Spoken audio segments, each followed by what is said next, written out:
Warm greetings. Welcome to our news bulletin for this hour. I am Oneh, Ijeoma. First, the headlines. UNIBEN to award degrees to 14,083 students. Navy officer Yerima escapes assassination. VDM engages in physical combat in an aircraft. Now the news in detail. The Nigerian Navy officer, Lieutenant A.M. Yerima, who had a heated argument with the Minister of FCT, Nyesom Wike, allegedly escapes assassination attempt on Sunday in Abuja. FCT Omoruyi has the full report. The controversy surrounding Nigerian Naval Officer Lieutenant A.M. Yerima has intensified following conflicting reports about the alleged assassination attempt in Abuja. Initial reports quoting military sources claimed Yerima was trailed on Sunday evening by unidentified men dressed in black and riding in two unmarked Hilux vans with no number plates. The vehicles allegedly followed him from the NIPCO filling station along the Kubwa Expressway to Gadona Schoolway around 6:30 p.m. The officer was said to have executed a strategic maneuver to evade the suspected attackers. The incident was reportedly under investigation. The alleged pursuit comes days after Yerima's viral confrontation with FCT Minister Nyesom Wike over a disputed land in Gadua district. The minister accused a retired naval chief of illegal development and faulted Yerima for obstructing FCDA officials, while videos showed Wike verbally berating the officer. The clash triggered widespread reactions, while military veterans condemning Wike's conduct and warning against disciplinary actions on the officer. However, the Federal Capital Territory Police Command dismissed the story as false and unverified. In a statement, spokesperson SP Josephine Ade said no such incident had been reported or recorded anywhere in FCT, urging the public to disregard the claim and avoid spreading misinformation. With sharply opposing accounts from military sources and the police, the situation remains tense as investigations continue. FCT Omoruyi reporting for VOS TV News Benin. Former presidential candidate of the African Democratic Congress, Dumebi Kachikwu, has voiced his concern on the recent controversy surrounding the Wike Yerima's heated argument in Abuja, describing the confrontation as an indication to a broader national intolerance. Ibe Onyinyechi completes the report.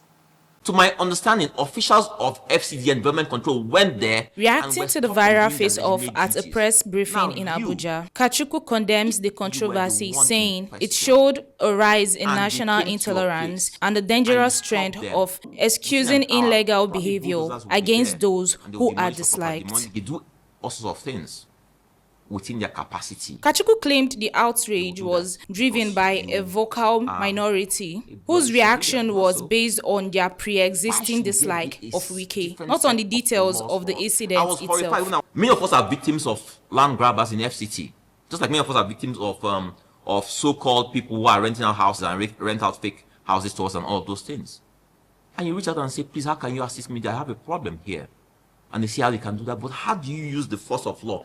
And you say to me, a decommissioned officer, or an officer no longer under commission, because commission is the acting on the orders of the President of Nigeria. As a retired general, you no longer have that commission. How do you, an officer who has that commission, say that you took your orders from someone who has retired, and you see the chief security officer of FCT in front of you? You can say an officer wearing a uniform, because we have many people wearing fake uniforms today. You can say you cannot even recognize him to be an officer. But in this case, you are seeing the minister himself that you know is the minister. And you say you don't recognize him, you cannot take orders from him. I know in FCT you have State Security Council, where you have an army commandant, where you have the DSS state commander of DSS, you have the police commissioner and all those things. So they have that meeting because they recognize Wike as the chief security officer of FCT.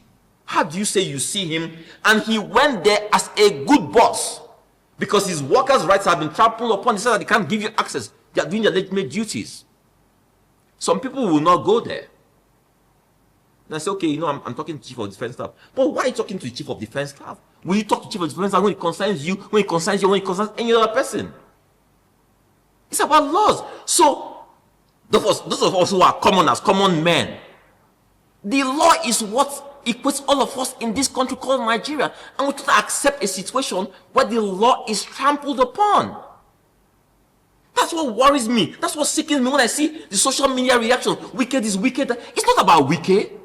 Wike can be termed a bully. You can say Wike is garrulous, whatever you want to say about Wike. But Wike is acting in the capacity of the Minister of FCT. When he stands representing the President of the Federal Republic of Nigeria. That's what's at stake here. Now, ask a valid question. If it was another minister, would the reaction have been the same? Describing the uproar as unacceptable, Kachikwu called on President Tinubu to intervene, warning that the behavior of some officials, including the Minister of Defense, implied a lack of impartiality. The same Minister of Defense who spoke to criticize his colleague, where is his statement? I don't know Nigerian public officials could react so fast to an issue. They are all releasing statements. Because everybody wants to jump on the bandwagon of what is seemingly popular. Is everything seemingly popular? Is it right? My worry is that because we are all sanctioning an illegality, it's my property can come in tomorrow. And in general can take over my property. And I don't have recourse to law because you tell them not to obey court orders. They can go to anybody and you are telling me I need to speak to Minister of Defense, I need to speak to Chief of Defense Staff to access my land. Kachikwu suggested that a small, aggressive group is exploiting the situation to their advantage and that Yerima is now in a precarious position because of it. The issue is we need to go back to the drawing board. What's issue at stake? The land has no valid documentation. Whatever happens in instances like this should happen. If the minister has discretion on what he chooses to do with the matter concerning the land, concerning the officer, what applies in situations like this under military law, under civilian law, whatever needs to happen should happen. He adds that the soldier is reluctant to speak out, likely because he fears the repercussions from this vocal minority. Kachikwu points out that the blame is being placed solely on the minister, even though both parties were provoked. My warning to Nigerians is this. If you allow a situation like this, because you say you hate this minister, tomorrow you have sanctioned any amount of illegality by military officials, by military officers on civilians. You have sanctioned it. We are in a democracy, a civilian dispensation. Where does military law and rights end and where does civilian authority begin in a democracy? We must be very, very clear about this. I'm happy to notice that today I also see that people like Falana, Agbakoba are all speaking up now because everybody's wondering what's going on here. We're all watching when people are celebrating something like this.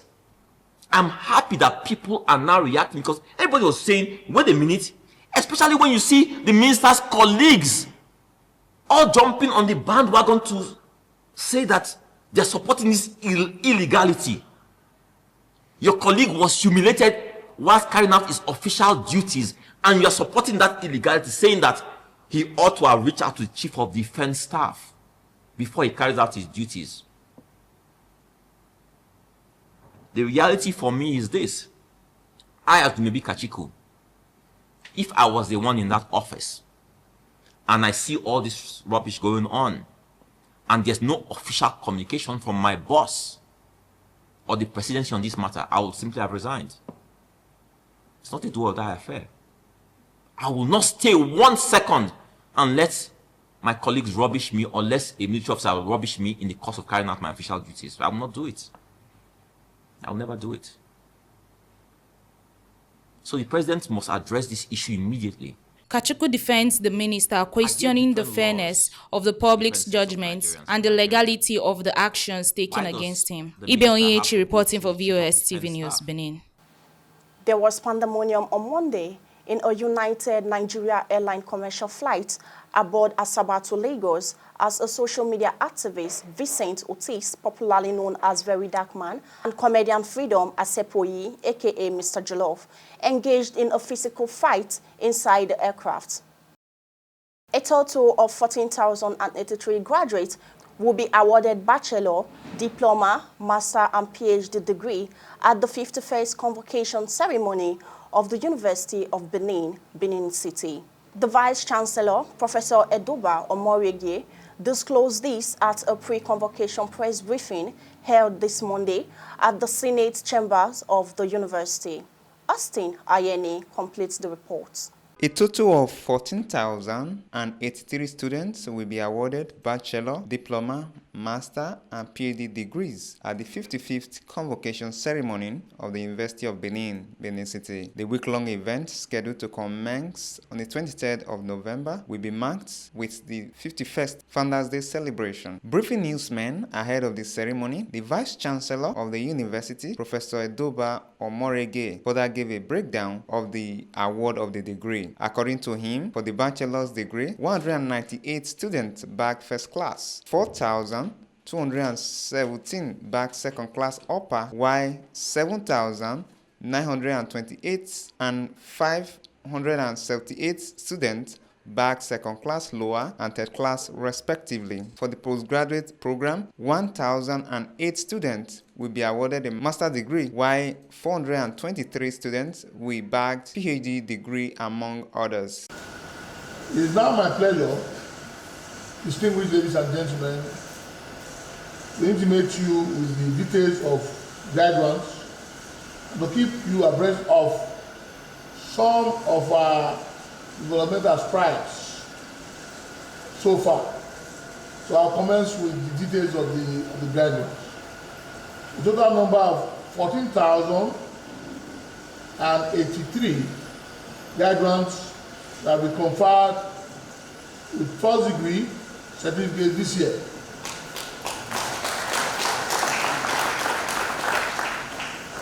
This is a phenomenal number, which is higher than all previous numbers of graduates since the inception of this university. We commend our graduating students, our teaching staff, and our non-teaching staff for the effort put to attain this enviable height. Professor Omoruyi also used the occasion to highlight the laudable achievement of his administration, which includes the creation of 5 new faculties and accreditation of 15 new programs. The 2 new NUC-approved programs, which will commence in the 2025-2026 academic session, are as follows. 1, Bachelor of Science in Cybersecurity. The Bachelor of Science in Information and Communication Technology. The Bachelor of Science in Information Technology. The Bachelor of Science in Software Engineering. The Bachelor of Science in Data Science. The Doctor of Physiotherapy. We used to have a Bachelor of Science in Physiotherapy. This has now been upgraded to Doctor of Physiotherapy. The Bachelor of Science. Yes, we now have Bachelor of Science in Broadcasting, Bachelor of Science in Public Relations, Bachelor of Science in Advertising, Bachelor of Science in Film and Multimedia Studies, Bachelor of Science in Peace and Conflict Resolution, Bachelor of Science in Development Studies, and the Bachelor of Science in Public Health. We now also have, who knows that always existed, but the renamed for effective delivery. Bachelor of Agriculture in Agricultural Economics and Resource Management. The Vice-Chancellor also highlighted his giant stride in the area of ICT and student loans. Professor Omoruyi reaffirmed his administration commitment to academic excellence, welfare of staff and students, innovation, in line with his 5-point agenda. Austin Ayeni reporting for VSTV News. Into religious matters, the need for men to anchor their earthly impartation on God has been brought to the fore. This was the thrust of the message delivered at this year's convention of the Redeemed Christian Church of God, Edo Province 13.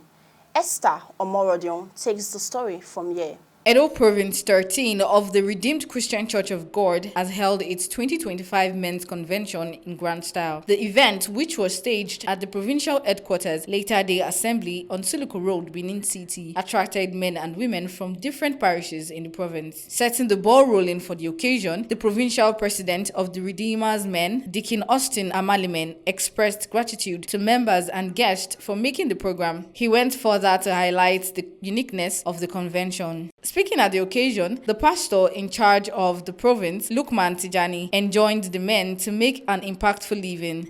Wherever there is light, see impact. It doesn't matter what it doesn't matter. So, brethren, you have to be salt. Brethren, you have to be light. So wherever you go. Deacon Ijeoma took the gathering on principles of business, development, and sustenance. If you go to Proverbs 22:29, it says, "Sit down a man diligent in his business, he shall stand before kings and not be there." Deuteronomy 8:18, all of us know this. "But thou shalt never the Lord thy God, for it is he that giveth thee power to get wealth." It's God that gives power.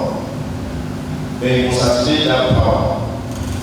This topic that I was giving is a topic that affects all of us.